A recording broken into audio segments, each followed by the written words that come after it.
Продолжение следует.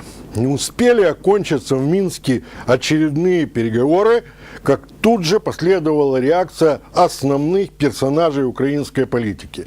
Петр Алексеевич Порошенко, как и положено человеку на ответственном президентском посту, рассказал журналистам о важности для Украины мира.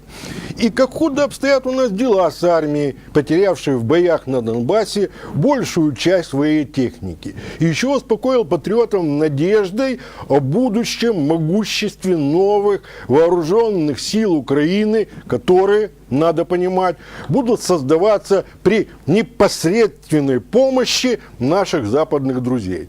Он не нажимал на информацию, которую выдал за океаном о своем старшем сыне. Тот уже несколько месяцев воюет на Донбассе.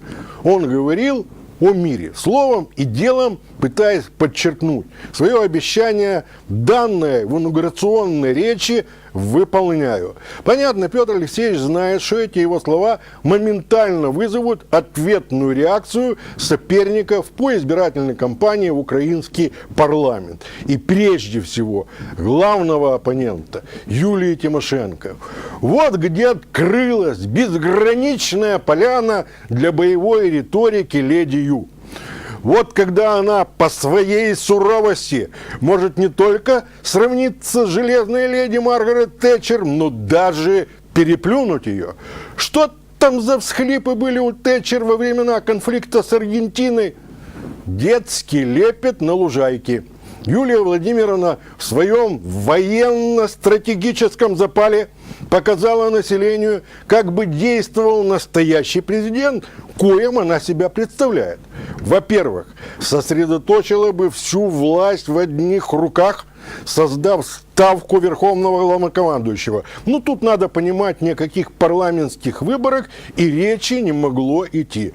Во-вторых, исхожу из подтекста, не более, тут же объявила что-то России. То ли выговор, то ли войну. В-третьих, потребовала бы от Запада вкупе с США наехать на Москву по полной программе, обязав Брюссель и Вашингтон дать самые современные виды вооружения Украине. В этом монологе Юлии Владимировны звучит непроизнесенный ею пока лозунг «Война до победного конца». И он, этот лозунг, полагаю, скоро будет озвучен, чтобы перешибить раз и навсегда таких конкурентов на выборах в Раду, как Лешко с его радикальной партией и Олега Тихнебока со Свободы. Собственно, эту опасность президент Украины видит и чувствует. Надежда у него на то, полагаю, что электорат страны поделен практически на две половины. Одни сторонники войны, другие ее не желают. Топтаться на одной военной площадке с Юлией Владимировной остается Тихнебоку, Лешко и Яценюку с Турчиновым. Именно эти политики оседлали милитаристскую риторику в надежде получить голоса национал-демократов. Имеют ли они шансы потеснить с завоеванных позиций Тимошенко? Вопрос сложный, с привкусом недавно принятого украинским парламентом закона о люстрации. Ни у кого из них в политической биографии не присутствует одна деталь. Они не были жертвами политического режима Януковича. Их не закрывали, как Юлию Владимировну, в тюрьму.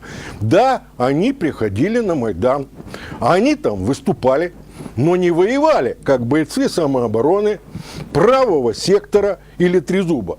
Конечно, можно обаять комбатов проходным местом в избирательной списке Народного фронта. Но как они будут себя чувствовать рядом с теми богачами, которые тоже попали туда? Ну, цели у них абсолютно разные. Учитывая, что избирательная кампания еще не достигла своего пика, ожидаю критическую массу чернухи, которая обрушит на голову избирателей Юлия Владимировна, дабы доказать, что только она, единственная, прошедшая через казематы Януковича, имеет право говорить от имени всех патриотов. И не важно, что эти самые казематы были похожи скорее на гостиничный номер провинциального отеля. Кто вспомнит об этом, когда леди Ю борется с подпольными агентами Виктора Федоровича? Словом, как тут не вспомнить слова незабвенного острослова Виктора Степановича Черномырдина. Я еще от прошлых выборов не отошел. Меня подташнивает.